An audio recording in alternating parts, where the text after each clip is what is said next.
Audio 1 परिवारों में सुसंस्कारिता का वातावरण। लेखक पंडित श्री राम शर्मा आचार्य। जन्म, मरण, पालन पोषण, आत्मरक्षा और वंश वृद्धि की दृष्टि से मनुष्य तथा अन्य प्राणियों में कोई विशेष अंतर दिखाई नहीं पड़ता, पर ज्ञान, विवेक, सद्भावना, परोपकार, परमार्थ आदि कुछ ऐसी बातें हैं जो मनुष्य में ही पाई जाती हैं। पर ये भी सब मनुष्यों में नहीं होती, वरन जिनको जन्म लेने के पश्चात अपने घर में, परिवार में, अड़ोस पड़ोस में, संगी साथियों में सुसंस्कार ग्रहण करने का अवसर मिलता है, वे ही मानव नाम को चरितार्थ करने में सफल होते हैं। इसलिए परिवारी जनों का यह कर्तव्य ही नहीं, परम धर्म है कि यदि वे संतानोत्पादन करते हैं तो उनको सुसंस्कारी बनाने योग्य वातावरण भी अपने यहाँ बनाएं। सुसंस्कारिता संवर्धन एक महती समाज सेवा। मनुष्य को इस सृष्टि का सर्वश्रेष्ठ प्राणी कहा जाता है। यह है भी इस विश्व वसुधा का राजकुमार, परमात्मा का ज्येष्ठ पुत्र। वे कौन सी विशेषताएं हैं जिनके कारण मनुष्य को यह गौरव मिला है? भाषा, जिसके माध्यम से वह अपने आप अन्य लोगों के सामने व्यक्त कर लेता है, परंतु अन्य प्राणी भी अपनी भाषा में एक दूसरे से भाव व्यक्त कर अपना काम चला लेते हैं। भले ही उनकी अभिव्यक्ति की सीमा सीमित हो, परंतु उसके बिना उनका कोई काम नहीं हो सकता। तो फिर क्या बुद्धि की विलक्षणता यह विशेषता है जिसके कारण उसे अन्य प्राणियों से श्रेष्ठ होने का गौरव मिला है? अन्य प्राणियों में भी बौद्धिक विलक्षणता के ऐसे ऐसे प्रमाण मिलते हैं कि उन्हें देखकर दांतों तले अंगुली दबा लेना पड़ता है। मनुष्य की बौद्धिक क्षमता तो फिर भी अन्य लोगों से सीखी गई विरासत में प्राप्त हुई होती है। पशु पक्षियों और मानवेतर प्राणियों को कहाँ वैसी सुविधा प्राप्त होती है? फिर भी कई बार उनमें मनुष्यों को भी हतप्रभ कर देने वाली विलक्षण बुद्धि देखी जाती है। मनुष्य के पास वैसा शरीर भी नहीं है कि वे दूसरे सभी प्राणियों से 21 सिद्ध हो। शारीरिक बल की दृष्टि से तो मनुष्य दूसरे अन्य प्राणियों से कमज़ोर है ही। शरीर की मूल प्रवृत्तियां भी कोई भिन्न नहीं है कि उनके कारण वह श्रेष्ठ कहा जा सके। भूख, प्यास, नींद, प्रजनन आदि शरीर की मूल प्रवृत्तियों की दृष्टि से मनुष्य और अन्य प्राणियों में कोई अंतर नहीं दिखाई देता। मनुष्य को अन्य प्राणियों के समान भूख लगती है, उसे भी प्यास सताती है, वह भी अन्य प्राणियों के समान संतानोत्पादन करता है। ये सब प्रवृत्तियां मनुष्यों और अन्य प्राणियों के समान होती हैं। अंतर होता है तो केवल इतना ही कि मनुष्य की क्रियाकलापों में सुगढ़ता होती है, अन्य प्राणियों के क्रियाकलापों में अनगढ़ता, ज्यों तो कर लेने की हड़बड़ाहट होती है। यह सुगढ़ता तब से आरंभ हुई मनुष्य ने अपनी क्रियाकलापों, आचरण और व्यवहारों को जब से सुसंस्कारित करना आरंभ किया, तभी से वह अन्य प्राणियों की पंक्ति से उठकर आगे बढ़ सका। उस संस्कारित करने की प्रक्रिया के साथ ही मानव सभ्यता का आरंभ हुआ और उसने संस्कृति की यात्रा पर पग बढ़ाए। इस जागृति ने मनुष्य जाति को समग्र रूप से सभ्य और सुसंस्कृत बनाया। आज भी कई क्षेत्रों में आदिवासी पिछड़े लोग सभ्यता की दृष्टि से काफ़ी पीछे हैं। इसका कारण यही है कि वे सभ्यता के विकास में अन्य समुदायों के साथ कदम से कदम मिलाकर ना चल सके। इस सभ्यता के विकास से जहाँ मनुष्य समाज ऊंचा उठा, वहीं एक दूसरा पक्ष भी है जिसके कारण मनुष्य अन्य प्राणियों से ही नहीं, अन्य लोगों से भी भिन्न होता है। शरीर का आकार प्रकार, दुबला पतला, मोटा छोटा, लंबा नाटा होना नहीं, मनुष्यों में ही भिन्नता होने के कारण उनका अपना व्यक्तित्व है और इस व्यक्तित्व के आधार पर ही वह अन्य प्राणियों और मनुष्यों से श्रेष्ठ या निकृष्ट बनता है। यह व्यक्तित्व ही मनुष्य की मूल संपदा है। इसकी श्रेष्ठता और निकृष्टता के आधार पर ही किसी व्यक्ति को श्रेष्ठ या निकृष्ट होना निर्भर है। प्रश्न उठता है कि यह व्यक्तित्व क्या है? मनुष्य जो दिखाई देता है, आचरण, रहन सहन व बोलचाल और व्यवहार का जैसा जो कुछ प्रभाव छोड़ता है, क्या वही व्यक्तित्व है? उसका उत्तर निश्चित ही नहीं में है। व्यक्तित्व में ये सब बातें समाहित तो हैं, पर वह इन सब के जोड़ से ही ऊपर बहुत कुछ भिन्न है। आँख से देखने पर जो व्यक्तित्व शरीर की बनावट, आकर्षक साज सज्जा, आकर्षक चाल ढाल और शिष्टाचार पर अवलंबित दिखता है, पर परख की दृष्टि जब गहराई में प्रवेश करती है तो गुण, कर्म, स्वभाव का दृष्टिकोण एवं चरित्र का समुच्चय ही व्यक्तित्व की कसौटी बन जाता है। सम्मानित और तिरस्कृत, समुन्नत और पतित, प्रखर और पिछड़े लोगों के बीच पाया जाने वाला अंतर तो परिस्थिति जन्य दिखता है, पर वस्तुतः यह विभेद अंतःस्थिति का होता है। यह अंतःस्थिति जो मान्यता, अभिरुचि और आदत के रूप में समुचे अंतराल पर कब्जा जमाए बैठी है।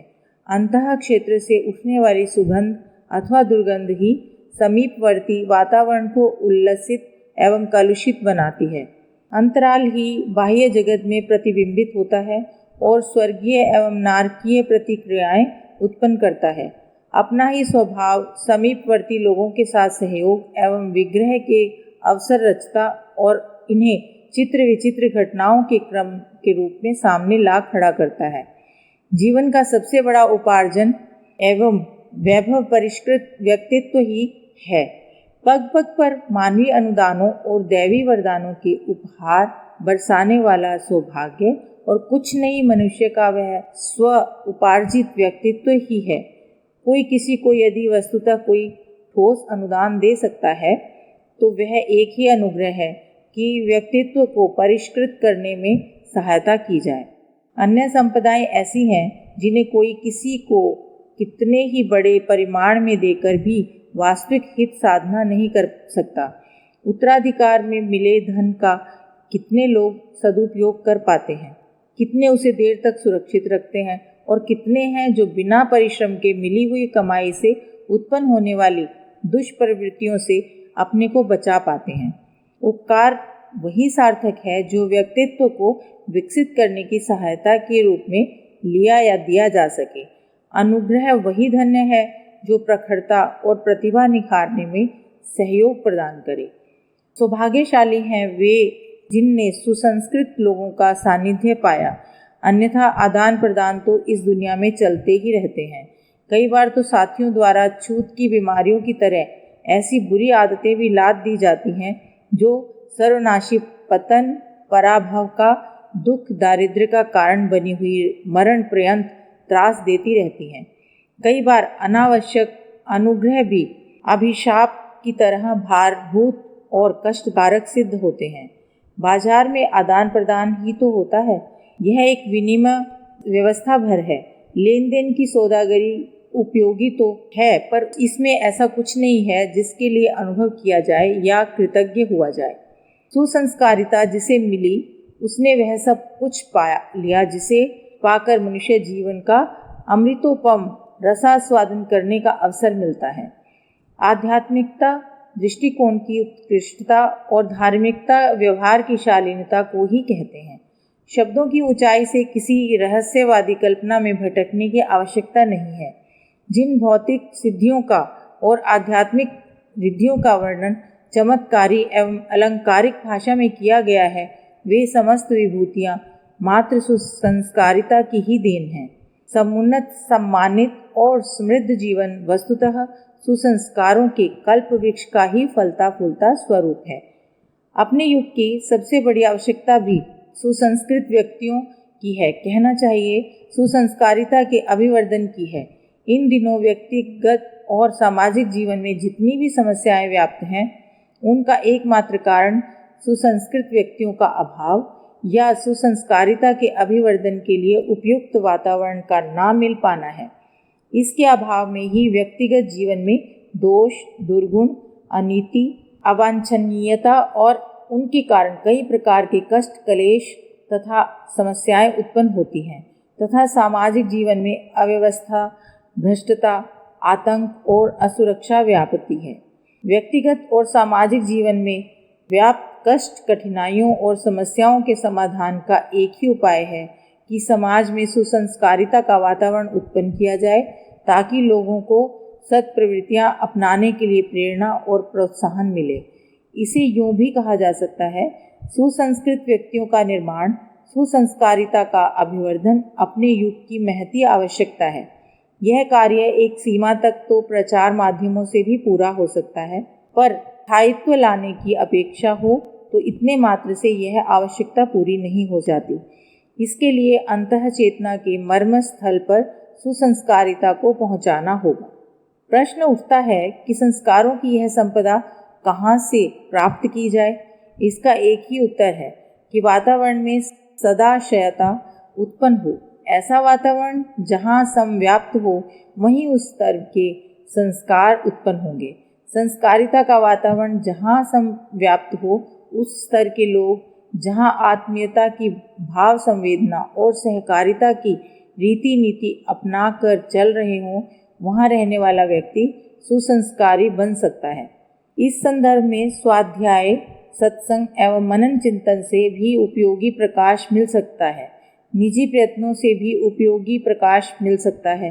निजी प्रयत्नों से भी आत्मनिर्माण में बहुत कुछ प्रगति हो सकती है, किंतु जहाँ तक बाह्य अनुदानों का सवाल है, वहाँ उपयुक्त वातावरण वाला समर्थ शिक्षा संस्थान एक ही हो सकता है, और वह है परिवार।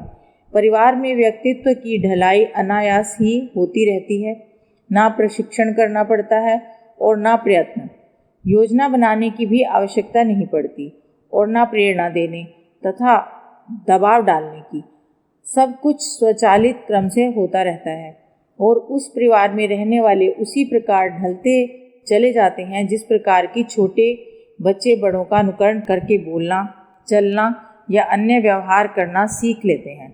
यह तथ्य जितनी जल्दी समझ लिया जाए उतना ही उत्तम है कि सुसंस्कारिता उपलब्ध करने के लिए उस विशिष्टता के वातावरण से सुसंपन्न परिवार की नितांत आवश्यकता है। कुसंस्कार और दुर्गुण तो रास्ते चलते भी सीखे जा सकते हैं।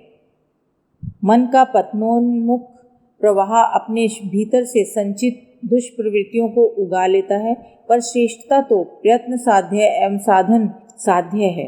यदि सुसंस्कारिता की व्यक्तित्व की गरिमा समझी जाए और उस गरिमा पर वर्तमान की सुख शांति एवं भविष्य की सुखद संभावना को निर्भर माना जाए, तो यह तथ्य भी स्वीकार करना होगा कि परिवार का परिष्कृत वातावरण ही स्वर्ग है, जिसमें रहकर देवताओं जैसी समर्थता एवं वरिष्ठता प्राप्त की जा सकती है। कुटुंबियों के लिए देवी वरदान और स्वर्गीय ऐश्वर्य जैसी विभूतियाँ यदि किसी को उपलब्ध करानी हो, तो उनके लिए कुबेर जैसी दौलत छोड़ने या इंद्र जैसी सुविधा देने की आवश्यकता नहीं है।